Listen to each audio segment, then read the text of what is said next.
Hello and good morning, everybody. My name is Michael. Hopefully, my voice is sounding a little bit better this morning, not as crazy as it was yesterday. We are now in a new book of the Bible called the Book of Ruth. Not a very long book. This one won't take us very long at all. In fact, it'll probably be. I'm going to split it into two parts. We'll do chapters 1 and 2 today. And then chapters 3 and 4 tomorrow. And that will put us at the end of the book of Ruth. This is not very long. And then into 1 Samuel. Now, in regards to the book of Ruth, the author is unknown to us, though Samuel is suggested by some. Through the events of the book occurred during the period of the Judges, the later part of the 12th century BC. The book itself was not written until later. Notice that the author felt compelled to explain customs no longer practiced. The last verses of the book trace Ruth's descendants only to King David, strongly suggesting that the book was written during his reign. If it had been written later, we would expect the genealogy to be extended beyond David to include Solomon. The book provides a glimpse into the lives of ordinary, though godly people.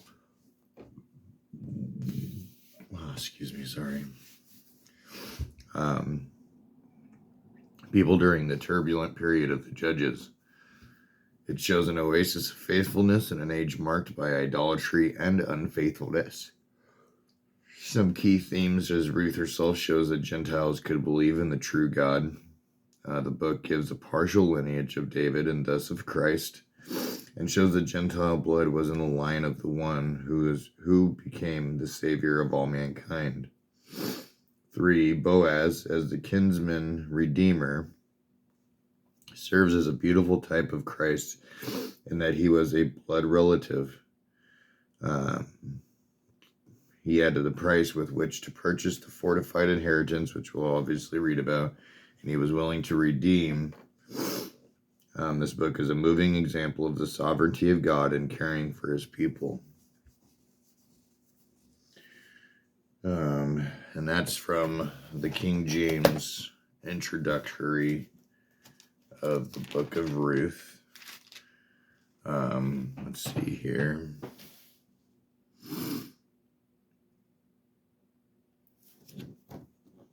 So we have a timeline here. I don't know how well, because it's kind of small. You'll be able to read it. So here is Israel lands in their promised land. And then you have here Samuel's born. And these are in between the years of 1380 BC all the way to 1050, which is the period of the Judges. Excuse me. So, without further ado, we will go ahead and get diving in to the book of Ruth. Dang it. Let me see here. Sorry. Some of my tabs cover the first or last word of this book. So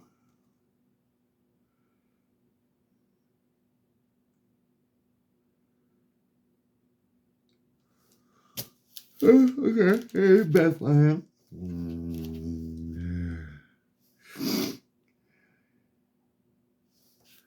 What is that? Elimelech. See, I would have thought Abimelech. The ones his two sons were Mahon and Shimon.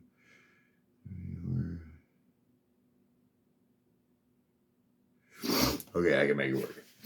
Sorry, I just had to kind of proofread it so that way I'm not, even though I'm probably going to stumble around on it anyways. Yes.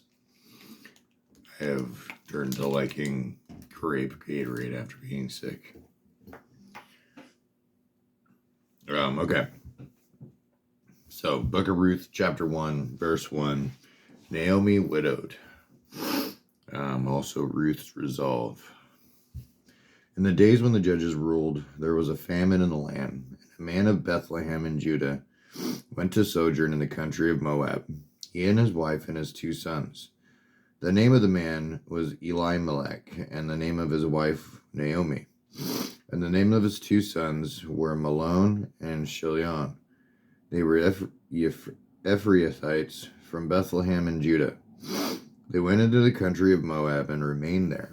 But Elimelech, the husband of Naomi, died, and she was left with her 2 sons. These took Moabite wives. The name of the one was Orpah, and the name of the other Ruth. They lived there about 10 years, and both Malon and Chilion died, so that the woman was left without her 2 sons and her husband. Then she rose with her daughters and lay to return from the country of Moab, for she had heard in the fields of Moab that the Lord had visited his people and given them food. So she set out from the place where she was with her 2 daughters-in-law, and they went on the way to return to the land of Judah. But Naomi said to her 2 daughters-in-law, "Go, return each of you to her mother's house. May the Lord deal kindly with you, as you have dealt with the dead and with me. The Lord grant that you may find rest, each of you in the house of her husband." Then she kissed them, and they lifted up their voices and wept. And they said to her, "No, we will return with you to your people." But Naomi said, "Turn back, my daughters. Why will you go with me? Have I yet sons in my womb that they may become your husbands? Turn back, my daughters. Go your way, for I am too old to have a husband. If I should say I have hope, even if I should have a husband this night and should bear sons, would you therefore wait until they were grown? Would you therefore refrain from marrying? No, my daughters, for it is exceedingly bitter to me for your sake that the hand of the Lord has gone out against me." Then they lifted up their voices and wept again. And Orpah kissed her mother-in-law, but Ruth clung to her. And she said, "See, your sister-in-law has gone back to her people and to her gods. Return after your sister-in-law." But Ruth said, "Do not urge me to leave you or to return from following you. For where you go, I will go, and where you lodge, I will lodge. Your people shall be my people, and your God my God. Where you die, I will die, and there will I be buried. May the Lord do so to me, and more also, if anything but death parts me from you." And when Naomi saw that she was determined to go with her, she said no more. So the 2 of them went on until they came to Bethlehem. And when they came to Bethlehem, the whole town was stirred because of them. And the women said, "Is this Naomi?" She said to them, "Do not call me Naomi, call me Mara, for the Almighty has dealt very bitterly with me. I went away full, and the Lord has brought me back empty. Why call me Naomi when the Lord has testified against me, and the Almighty has brought calamity upon me?" So Naomi returned, and Ruth the Moabite, her daughter-in-law, with her, who returned from the country of Moab. And they came to Bethlehem at the beginning of barley harvest. Excuse me 1 second.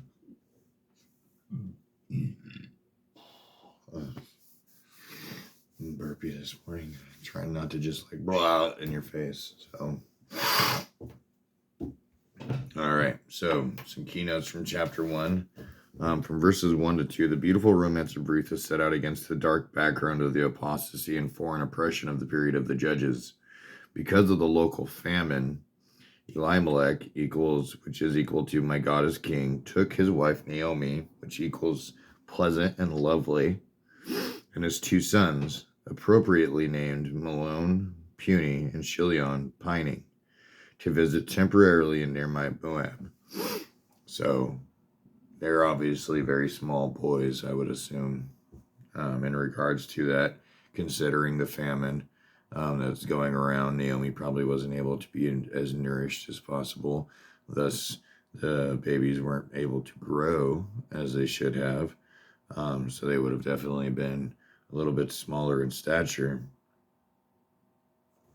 To visit temporarily in nearby Moab. The country of Moab was about 50 miles from Bethlehem on the east side of the Dead Sea. Moab was the son of Lot by an incestuous union with his oldest daughter. Let's see, Ephrathites, a designation for inhabitants of Bethlehem. From verses 1-4, took wives, although such mixed marriages was not specifically forbidden in the Mosaic law. Male offspring could not be admitted into the congregation of Israel to the 10th generation.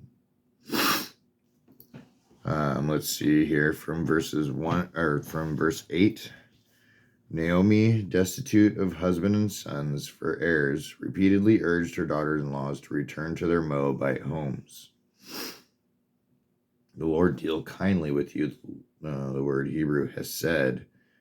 Deal kindly, also seen in, expresses Naomi's prayer to the Lord, Yahweh, the covenant name of God with Israel, who would show his faithful covenant, keeping love to these two Moabite widows.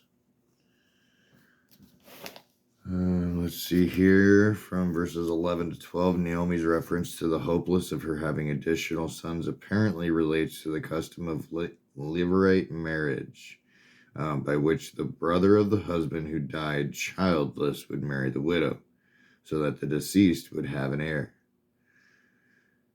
So Naomi is too old even for this. So from verse 13, stay, also including refrain from marriages.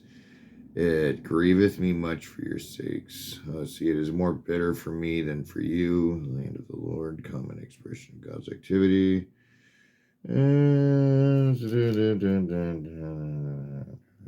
April. And so the beginning of barley harvest is looking more towards the end of April, so a couple of weeks from now. Crazy. Okay, chapter 2. Now Naomi had a relative of her husband's, a worthy man of the clan of Elimelech, whose name was Boaz. And Ruth, the Moabite, said to Naomi, let me go to the field and clean among the ears of grain after him, in whose sight I shall find favor. And she said to her, go, my daughter. So she set out and went and gleaned in the field after the reapers. And she happened to come to the part of the field belonging to Boaz, who was of the clan of Elimelech. And behold, Boaz came from Bethlehem, and he said to the reapers, the Lord be with you. And they answered, the Lord bless you. Then Boaz said to his young man who was in charge of the reapers, whose young woman is this? And the servant who was in charge of the reapers answered, she is the young Moabite woman who came back with Naomi from the country of Moab. She said, please let me glean and gather among the sheaves from after the reapers. So she came, and she continued from early morning until now, except for a short rest. Then Boaz said to Ruth, now listen, my daughter, do not go to glean in another field or leave this one, but keep close to my young women.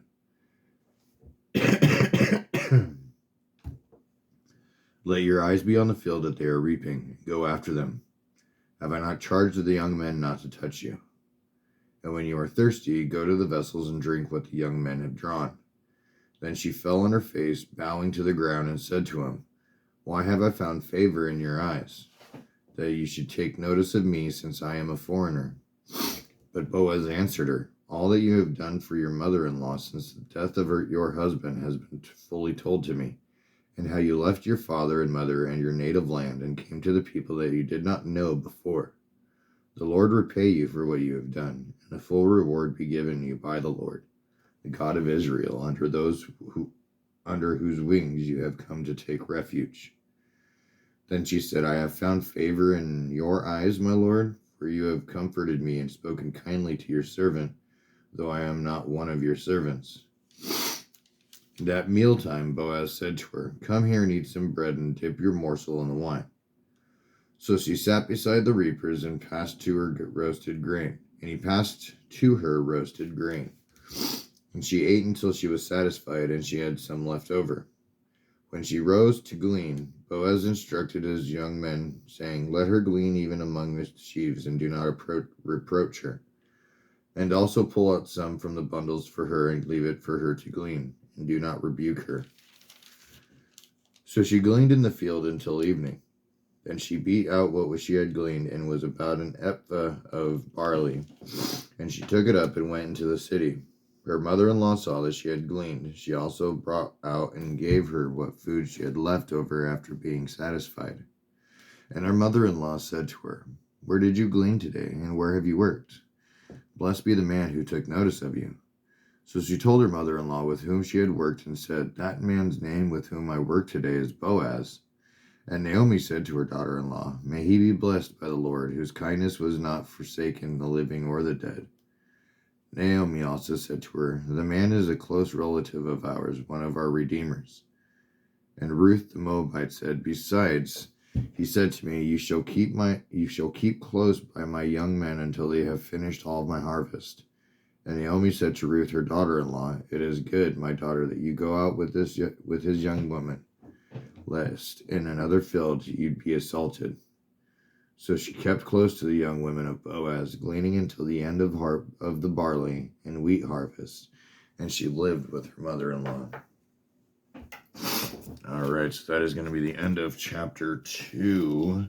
Only really a couple of keynotes, a few keynotes in regards to chapter 2. So the lineage of Boaz, Elimelech's relative, is traced to Perez, the son of Judah. Boaz was a mighty man of wealth, a phrase meaning that he possessed the finest of qualities. Let's see here. To glean is to pick up the corn or grain, in this case barley, which the reapers left on purpose for the poor, as provided in the law. From verse 3, her chance chanced upon, in the providence of God, Ruth came to the field of her relative Boaz. Let's see here. Sheaves are bundles of grain. Boaz promised to protect and provide for Ruth from verse 9. Under 2:12, under whose wings? As a mother bird protects her young by spreading her wings over them, so the Lord protects his people. This figure is also used in Psalms 17, 36, 57, 61, 63, 91, and Matthew 23. Let's see here. A morsel was a piece of bread. This was in revert to verse 14. The meal consisted of vinegar or sour wine and parched corn or roasted grain. From verses 15 to 16, Boaz's kindness exceeded Ruth's legal rights by not only allowing her to glean where the reapers were still working among the sheaves, but also by commanding that loose grain be given and be intentionally left for her.